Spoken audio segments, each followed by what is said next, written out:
Apokalipsis chapter 14, verse 6, hanggang 19, verse 13. Dagiti mensahe talo nga anghel. Uno mensahe dagiti talo nga anghel. Akararag tayo, nailangitan nga Diyos, ito nga aldaw.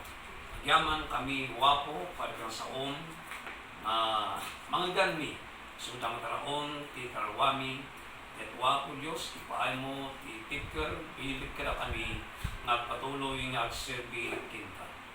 Yaman kami wapo, ti panagilasat mo kada kami tinapalawas na nawas, at magdidaya ito nga aldaw, at natipon-tipon kami, na magdadayaw tananan mo. Dahil nga ron, iti kami nagindawatin mi, kami kapagin Kristo nga napudawatin kami nito. Amen. So, malbas ti MCQ tayo, ito 21. 21, depende ito langan, ibagaman ti IETF. Sabay noong Domingo, ang normal ton, so normalan, so kita yung ijay. Alas 8, mga panang ruwin ti sa store. So, mensahe, lagi talo nga angke. O, iti versikulo 6, ket ibaganap titoy, kalpasan na, nakita ti sabali nga anghel, nga agtaytayab iti tangatan, at akinkuana ti agnayon a mensahe, tinaimbag adamag, ay pakpakaam muna, karat ti agnaed ti tirabaho ti daga, ti amin apuli, tribo, pagsasao, ken pagilyan. So daytoy umuna nga anghel nga agtaytayab iti tangatan ket ipukpukaw na iti naimbag adamag nga dayta nga naimbag adamag isu dayta ebanghelyo nga isu ti sao ti Apo nga taraon dayat tao nga mangawat iti dayta nga ebanghelyo ti Apo. Ken isu dayta iti pakasalakanan ti tao a managpasol nga mangawat ken kuanan. Saan na naimbaga nga leader ti puli, leader ti tribo, leader ti pagsasaom, ken leader ti pagilyan. Iti mangawat laeng iti sao ti Apo, talo inawat na ket nairaman dagiti katriban, kailyan na, ken kapulyan na. Ngem, ti punada iti nga anghel, ibagana iti panakasalakan dagiti suamin at tao iti rabaw ti dadan. So nga, nga balin nga, ilang maysa nga kamang ti pamilya, ti umay, ti kapilya, uno simbahan, nga mangidayaw ti Apo, ket mayraman to dagiti kabalay na. Mawatan ti umarod, nga ti mensahe daytoy nga anghel, isot pagsalakanan ti individual akarwa iti rabaw iti daga. Versikulo 7. Ang itangkay ti Diyos, ipukpukaw na, ket agdaydayaw kayo iti katanukan, talimtenen ti tsimpo, panangukom na, agdaydayaw kayo ti Diyos, anamarswa, iti langit, daga, taaw, kadagiti, ken kadagiti ubok. Ket saan lang nga tao, gayang, iti agdaydayaw, ngem uray pay, kadagiti, adda iti daga, adda iti taaw, adda iti ubok kay ng sawan, tao mo lang da, dayta. Ket, iti adda iti waig, agdaydayaw no kuma iti Diyos. Yaman tayo ta kumno nga dinmakkel ti waig o waig ken karayan. Ang ano dinmakkel ti daw, kunang ti tao dinmakkel ti karayan. Ngayon pudno nga dinmakkelen ti karayan saan lang danom. So kayat nang asawan nga no kasano nga daytoy nga anghel ket inpukpukaw na iti panakasalakan ti tao, iti kaagdanang na may pukaw. Uray pa'y, aray ito'y nga panpanawan, may pukaw, tinaimbag adamag, aray at tao. nga sa bayan ni salatan ket awaten da ni Apo Dios aman lubot ken mangisalakan da. Ulitin tayo ti versikulo 6, ket agnayon ang mensahe ipapakaamo na. Kabayatan ti maudi akarudwa apaset dakkel tidakkel arigan. Mabalin ngay waragawag tayo imaysa nga anghel, iwaragawag to imaysa nga anghel wenno anghelis. Dahil 7 nga tawen di kagudwa. 3 alukot kagudwa nga tawen. Nga isut may pukaw tinaimbag nga damat. Nadaitang may isang anghel ket ipukpukaw na. Itintiro alubong ti naisprituan ang mensahe ti pan nakaisalakan babaan ti pamati ken Hesukristo ipaayto daytoy ang mensahe tinalawag ken nabileg abanlaag ayab daytoy para iti panagbukel iti Dios tapno ipaayna kinuana tinaimbag a panagdaydayaw ken panagraem gapu ti maudi nga isungbat na ken kuana ken pangitan-ukan ken panagdayaw da ken kuana. Versikulo 7. So amin tayo ngaron iti daytoy nga aldaw imay tayo ket idaydayaw tayo ket itukaw tayo iti kinaimbag ni Apo Dios kada tayo as iti kinatay tayo nga kinaimbag ti Dios ken ka aray amin iso nga datay palyaan nagbibiyag iti rabaw iti daga. Versikulo 8. May kadwa nga anghel. Si marano ti maysa nga anghel ket kinunana natnagen ti Babilonia natnagen ti agbindinamag a syudad pinainom na dagiti amin a tao iti arak pinaingal nga arak ti kinadevelop na. Daytoy nga Babilonia ket isu daytoy lubong nga pagbibiyagan tayo. Nakita ni Apo Dios iti panawen ni Luin. Lalaki kin lalaki ag kabalay, babae kin babae ag kabalay. Dahil tinakita ni Apo Dios nga kinadatos si kirabaw iti daga ket saan anay ayo ti Espiritu na. So ngayon bagana kanunii masapol nga sagana marami iti daog ang pagsalakanan ti karawan. Kaya mo tayo ita nga awan tinikaskaso kang kuana tinanikaskaso ket kamang ti pamilya na. Emidin nga layos amudan iti agkararan. Lima na madama kinabitsa nga tulo adu ti agkararan sa Facebook nga padak.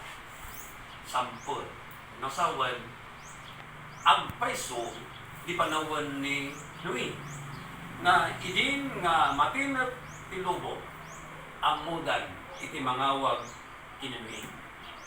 Ganang paset kasaraanan ti daong awanan ti kundaway da nga sumred. So agyaman tayo. Tagdaday ti paspasamak nga may kalagit ka tayo intundunten iti ay wala ka nagsubli ni Apo tayo nga Hesukristo.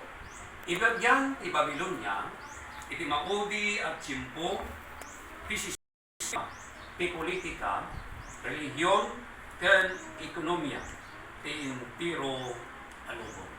Agpaiso dayta.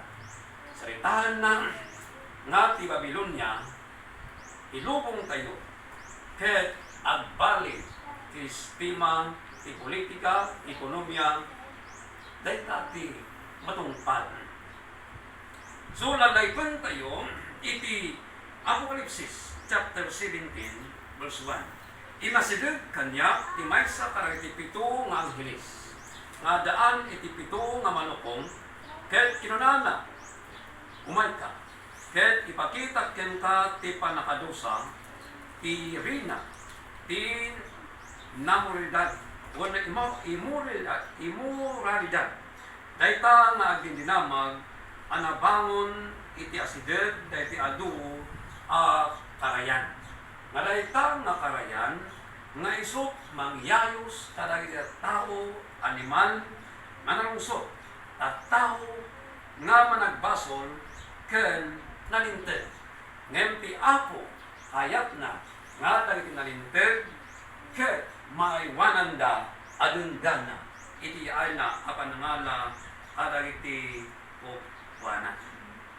Mentat ti politika ket kumaro nga datos ti politika. Uray pa iti Biblia di panawon dagiti apostol at dati eleksyon da. So nga naimbag dayta politika. Maraming nga datos gapumod lang kadagiti tao at ti pinadatos da. Magyaman tayo tadamot ti tao nga politiko maura niya kung kunada mayat data ti ibagbaganan. So dayta ti naimbag nga politisyan. Isu nga alalagipon tayo ti kinalintag kin kinapudno nga agdapal tayo isu ti ruwag kayo kahit makitan to, mailasin to dahil ti parang mga tao dahil ti kinapudno tayo kinalintag tayo kaunaan na iti panagserbi tayo kaya na po tayo nga Iso Kristo. May katlong anghel versikulo 9. Si maruno ti may katlong anghel anang ipukaw dagiti at daydayaw iti narungsot nga liman ken iti ladawan na ken umawat iti marka imuging wenno imanan. Dagiti at daydayaw iti narungsot nga liman silyuan a mismo dagiti agdayaw iti Antikristo ken mangawat iti marka iti Apokalipsis chapter 13 verse 16. As to iti unan. Pinili tinarungsot nga animal iti amin at tao nanumo ken natan-ok nabaknang napanglaw agabo ken siwayawayan ang markahan iti makanawan nga ima wenno mugingda. Dagiti at pamarka ti bukod da a panakatay sigurado asa gabahan danto pinakaro a panakakom iti Dios ken agtotoo danto iti agnanayon. So dayta imabasa tayo iti Apokalipsis chapter 13 verse 16. Ngem apay nga dati mayat nga at pamarka.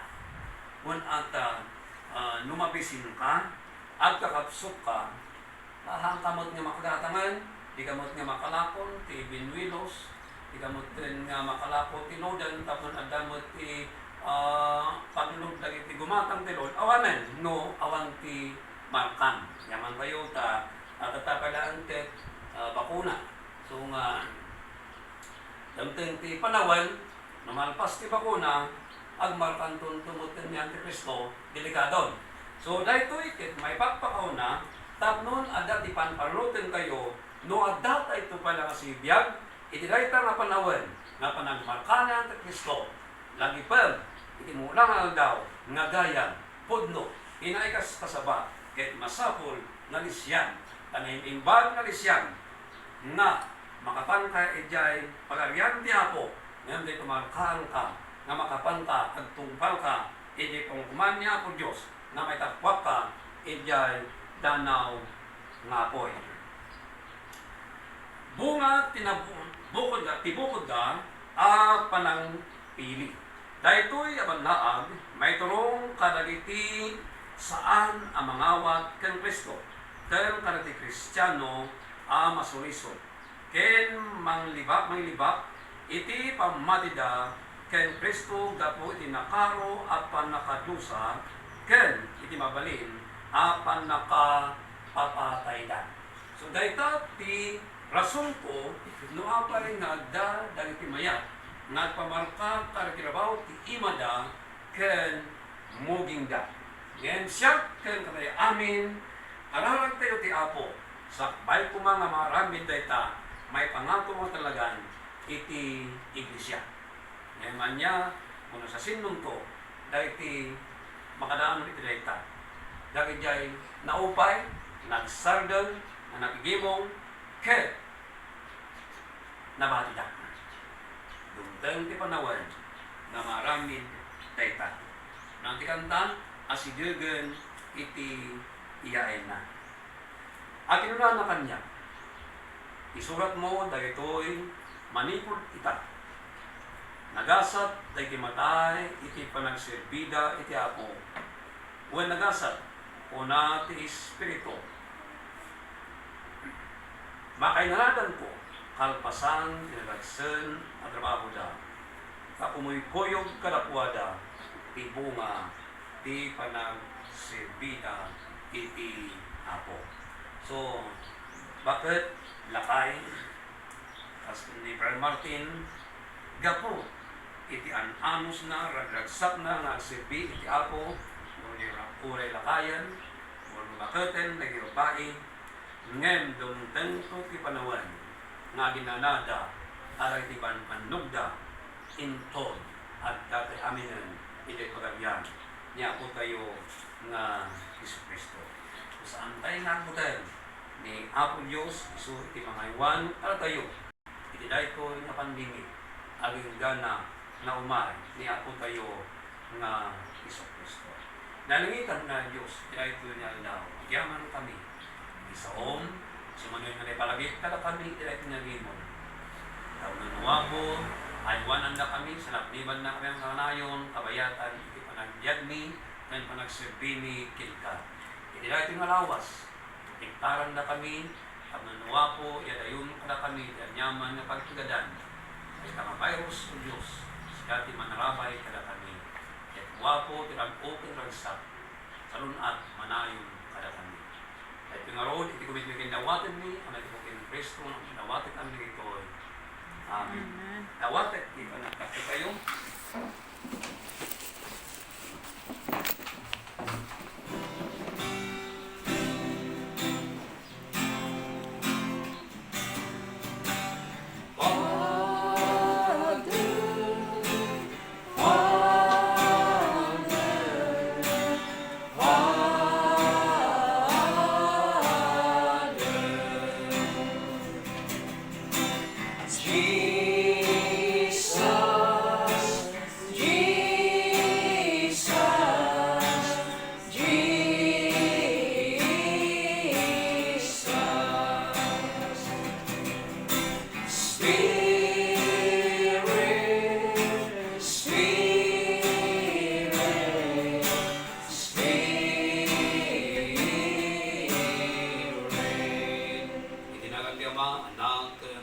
Santo, sudah matumanayon kalatayo, manipod ita, kinitan ngayon tinggan na, amin.